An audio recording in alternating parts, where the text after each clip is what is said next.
Ladies and gentlemen, welcome to another cast. And thank you to Super Carry for getting ready the video. It's so hard to get replays of pros actually playing on NA currently. Or at least for me it is. And obviously to get like actual replays, right? So here we are. Hopefully we will be able to find a couple more in the future. But for now, we're stuck with this. This is Neo Hide on Bush, which is Faker's NA ID. And he has for himself a Maokai jungle with the top lane Yasuo and the bot lane of Tristana and Sona. Facing off against Maokai. Maokai, that is Mundo. Kindred, Syndra against him, and that is a spicy matchup. And Caitlyn and Soraka. We're going to lock in onto the mid lane today and just have a look at that. So, spacing is very, very important. Now, spacing refers to the act of obviously creating a certain distance between champions, and that is dependent on the skills that each champion possesses. And this is where we get to the difficult part here, as Akali has to decide when to take her medicine, right? So, you know it's going to be painful. You know you're going to suffer. So you better decide when. The reason that is important is, obviously, Akali is definitely far from being the favorite in this matchup. Until later on. And even later on, it is a difficult matchup nonetheless. So generally, Syndra, this is a bit of a rule of thumb. Everything that has lower range than Syndra is pretty good against. That doesn't ring true always, right? And we can go through some examples where that isn't true, but usually she is definitely one of the scarier ones, right? So Set would come to mind, who doesn't really care, as he can resist her damage quite well. But most of the close range champions, like Kiana, like the Akali, they do struggle. So, Faker brought fleet footwork here, which is going to allow him to get a short burst of movement speed and healing after attacking a champion, right? And that is exactly what he's trying to do here. Now, all right, beautiful bait here. Now that is the most important part, right? You have to look at the timing at which he moves in. That's number one. And then the timing at which he auto attacks and what he does in the time that he has the movement speed, right? Because that's where the most important part of this lane is going to play out. Is Faker going to hit some or lose some minions here for that chase? So it would have been better to just go back to the minions, but Syndra did use her flash, which opens her up to another Maokai gank in the future. And now it is to Faker, or on Faker, to push in this wave and get a good recall here, okay? Now, Syndra, yeah, he tried to cancel her. He didn't manage to. And now he needs to push in very quick. That would have been really, really clutch had he done it. But now we have a potentially difficult situation, as Syndra does have minion dematerializer. Okay, baits out her abilities and then moves in. Right, had he moved in straight up, yep. Oh, very well done by Faker. He moves in there just to get her to not freeze that wave. She doesn't freeze the wave. And now he is forced to stay. Now he does have teleport, right? So him staying here, absolutely voluntary, but yeah, at this point, He has more XP than Syndra has. And oh, he cancelled her already. Oh, that's just a... Okay, so what is he doing here? He is canceling her recall. He is screwing with her, right? Since he knows that he is ahead in this lane.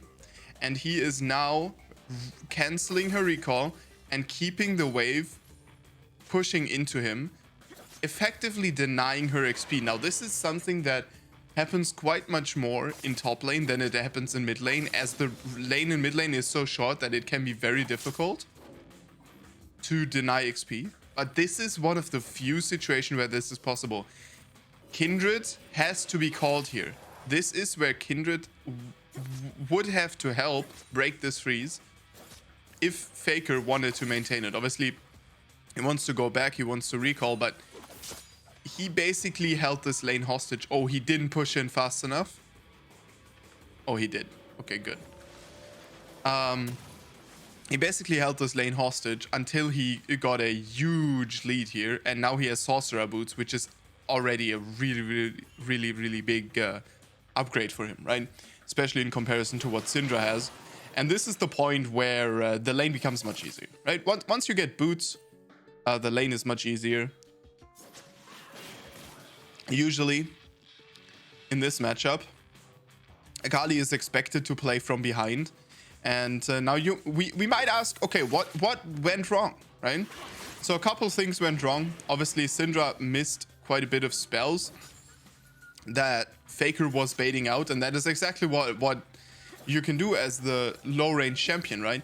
You are the low range champion, however, it is still vital that you play carefully when hitting your spells, because most of the low range champions, right, they do have quite a bit higher power budget if they're mid laners than something like the Syndra, right? So for example, Syndra has her Q, her W, and her E, and in that time she has a Q again, right? So that's usually how that goes, right? Nowadays, obviously, she also gets 2 Q charges, but that's when she evolves her abilities. Akali, a little bit different. Obviously, she has her E, which has 2 stages, and if you use it correctly, that is 1 Q avoided, plus you jump on damage.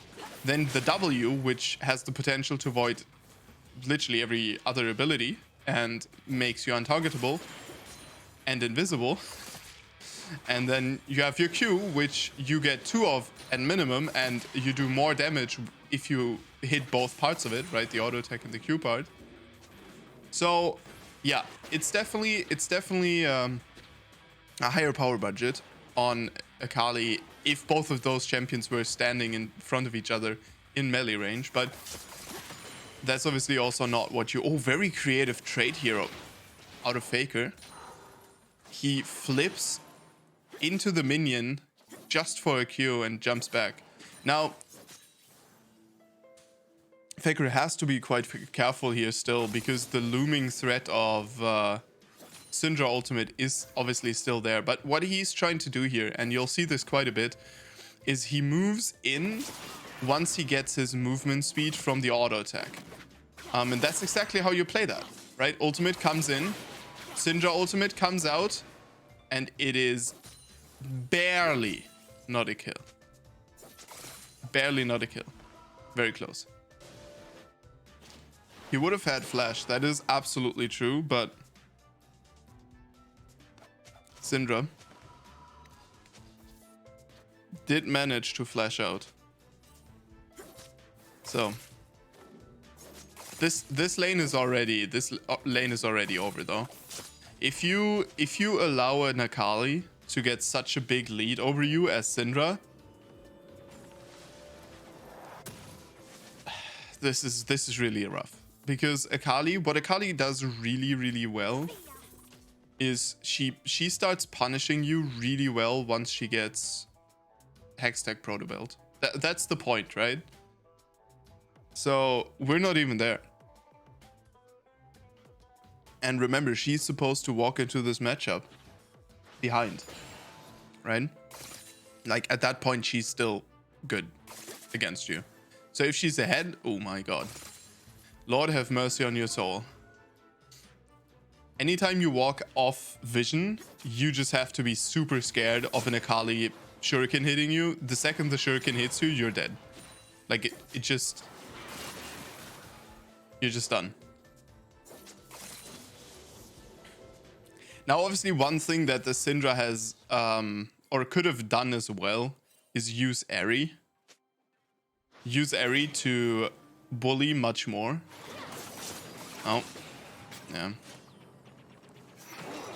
Alright, ultimate is available here for the Kindred, so we gotta be a bit careful. Ultimate comes out for Hide on Bush, the final one, as he's looking to hit his E, but no Maokai W. He was positioning himself there to be able to connect with an E again, which E is where all of Akali's power budget lies. E hits. That is everyone in the bubble low. And that is a double kill here for the red team, as Syndra will go down to the Maokai as well. And that is the deciding victory here. 202 Maokai. Very interesting build, actually. What the hell? All right, I like it. I'm into it. Honestly, I am. Miss Kindred, who was quite ahead actually, ends up going down. And what do you do in that situation?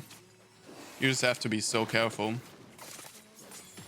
Obviously, Sona does have really good scaling in the later stages of the game. As Syndra did teleport in here. Yeah, it's going to be able to clear the wave very well. All right. Middle of the lane ward placed. This is a ward that you can definitely add to the list of E connects, ultimate connects, flash out of both. However, Sona goes down for it. And Akali in a little bit of trouble here. Akali will be able to move out, but will Maokai? No, Maokai will not be able to move out. Yasuo a little bit late to the party. Alright, Shuriken will be missed, but the ultimate is available again, so what do you do? And Neo Hide on Bush has slain another enemy. Alright. So Proto Belt is definitely available here. Yep, 7 stacks on the Dark Seal as well, which is absolutely huge. Obviously, Akali loves Dark Seal. Dark Seal is great on Akali. You are very safe on this champion.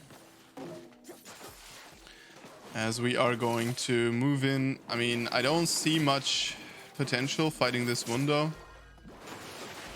Just because it's a Mundo. But honestly, yeah, with Ghost. Yeah, you know what? Hold that thought. If we hit an ultimate here, we can definitely get him. We don't though. So we end up taking a little bit of farm, but losing a lot of pressure on the mid lane, as that was, I mean, yeah, I mean, you know, what's the value in killing Mundo? Is the question. He's already 1-3-0. Not going to give you a whole lot of money. Alright, as Akali moves into the mid lane again. Obviously, this was one example where Faker just... He looked at the side lane, right? He realized, okay, well, shit. Gotta go top real quick. Very close. Syndra ult will not kill him. So... Syndra is in a difficult position here, right? Because at this point, the question is not how do I win the lane? The question is how do I lose gracefully, right?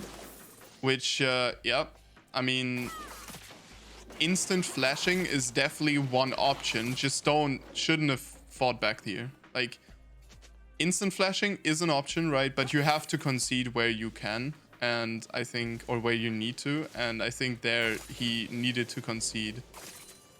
That once the Shroud goes down, considering how strong Akali is here, right? Once the Shroud goes down, you just leave. He did try to trade into it.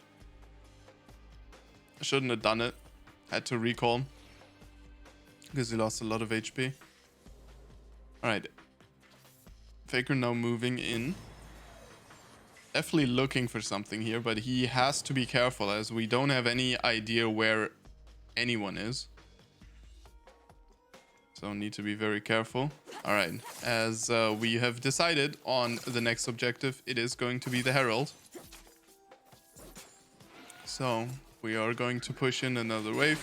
Obviously, Syndra are really good at clearing these waves, so that is definitely something that will keep her valuable in the game, right? And I think that's the thing, right? Is later on, your ultimate is still great, right? Your ultimate is still great as Syndra. You are still a strong champion, and if you don't lose your mind, no matter how strong this Akali is, no matter if it's piloted by the Demon King himself, there are openings, and if you manage to, let's say, get some good ultimate, some good stun, you'll do fine. All right. Kindred not in ultimate range here. This is not the perfect team play by Kindred, as I'm not 100% sure what exactly Kindred was doing there. Kind of just throwing away the whole situation. Like, that could have been much more difficult and much more of a flip for the red team, but Kindred decided not to stay close to Syndra, and also decided to chase down the Sona, which is, I mean, it's a Sona, right? Like, she's just going to run away with very high speed. Like, nah, yeah. Well, it is what it is, and we are going to acquire the bot lane wave. Now, this is the point finally that I've been waiting for a while, because I always love to see Korean players play the side lanes, because that's the side lanes are the point where you will see the biggest difference between NA and Europe or Korea or LPL. So they're like different tiers, I would say. There is NA, very close to that there is Europe, but I would say above, right? And then there is, currently I would say there is LPL and then Korea when it comes to side laning, just because LPL, they sometimes they just senselessly fight. Okay, flash, E connects, another one dead, double kill for Faker. And he's also running a Magi's with 18 stacks. And I'm sure he's complaining about not getting efficient practice here in solo queue, because that looks a little bit too easy for the GOAT. Well, to be very honest though, Faker, I do respect the man, but currently he is definitely not the greatest in the mid lane anymore. I think that would fall to Showmaker or Shobi. But it's also, yeah, it's also kind of hard to know, as Faker always has these moments, but the problem is that we're all so used to Faker being a god that it's, you know what I mean? Like, we are very biased as a community for Faker because he's been so incredibly good, but where realistically now he seems to be less impactful in my, like, I've watched the T1 matches. I watched what is probably one of the best pro games of this world, right, which was T1 versus RNG. I watched that game, and like, yeah, but Faker doesn't feel as impactful as if you compare it to someone like Showmaker or Shovi, with the my personal best match of the year, which would be Genji versus Damwon. Although I was rooting for Damwon to win, as I found that Peanut was actually turning up quite well here in the second half, as yeah, Soraka is just going to go down, not even Eing himself, not even trying to do anything. And I feel like I feel like people are, oh, we are in a troublesome position. Yeah, that is going to be Faker going down. Nice stacks, brother. As he is having a little bit of a build a ninja workshop here with his needlessly large rod. And then he's going into a Zonya as well with the Seeker's arm guard. Like, what are we planning to do, Mr. Faker? I'm not quite sure. Full AP Maokai, by the way. I would have expected a very different build, but interesting. Very, very interesting.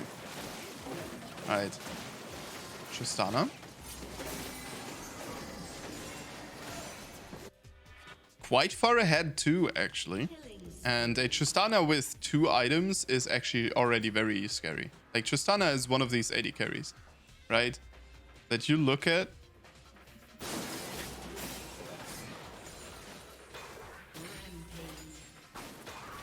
And they seem... I don't know. You look at Tristana, she doesn't seem very flashy. She doesn't stream very strong, but she is ridiculous.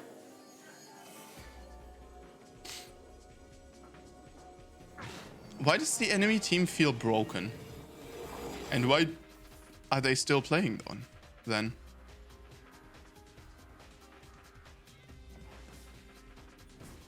I'm not sure.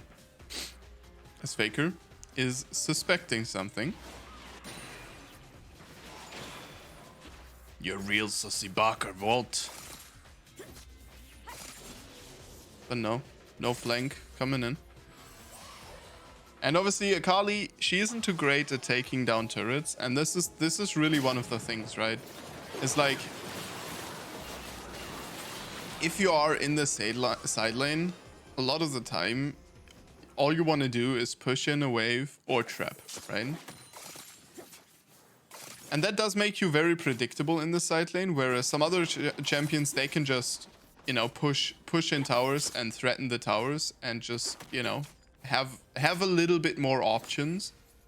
And depending on your build, as we are going to jump onto the... Oh god, yeah, there's no access to this support anymore. We're going to ult in. Shuriken did miss. Sona ultimate, and that is a double kill for the red team. All right. Good job for 1-8 Maokai.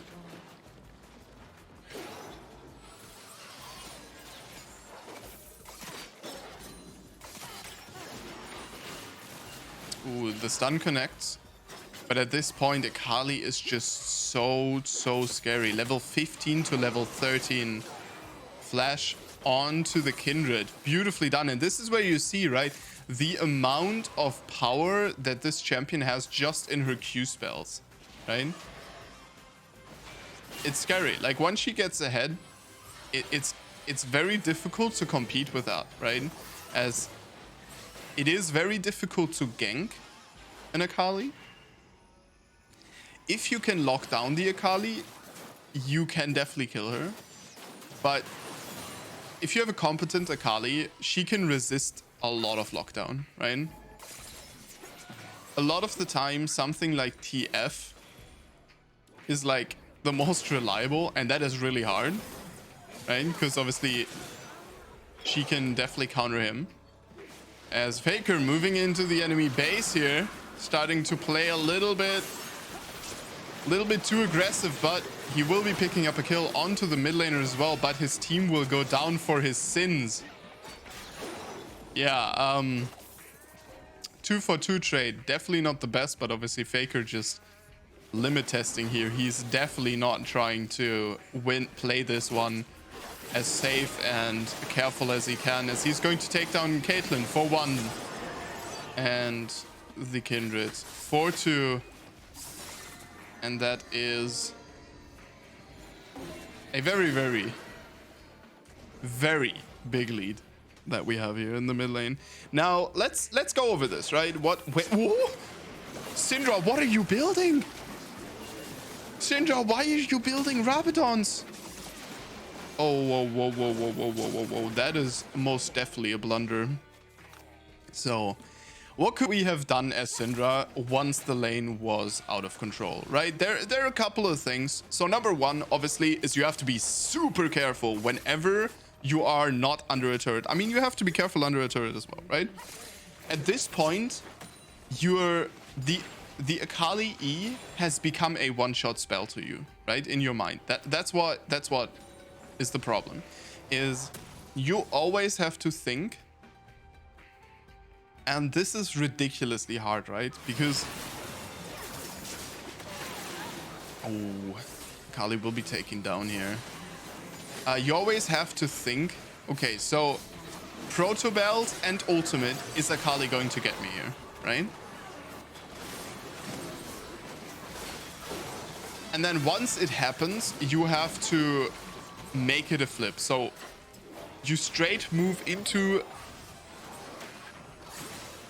the absolute opposite direction you were moving before to dodge the shuriken, right? And if you can manage, then you have a fighting basis.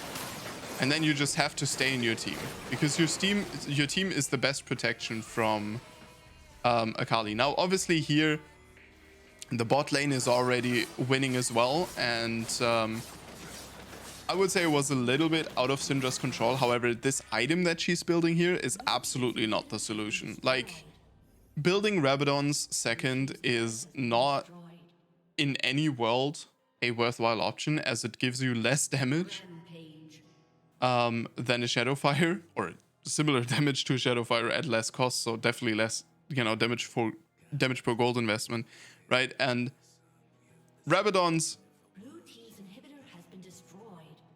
makes sense if you already have a Magi stacking like that, you know? But otherwise, Rabadon's third, best fourth. Alright, as we're going to execute Mundo as well. You can go into practice tool, by the way, and test that. Like, Rabadons will not give you more damage. Alright. Well, thank you very much for watching. For this absolute destruction. Well done here by Faker. Thank you very much for watching, and I will see you guys in the next one. Goodbye. Stay awesome.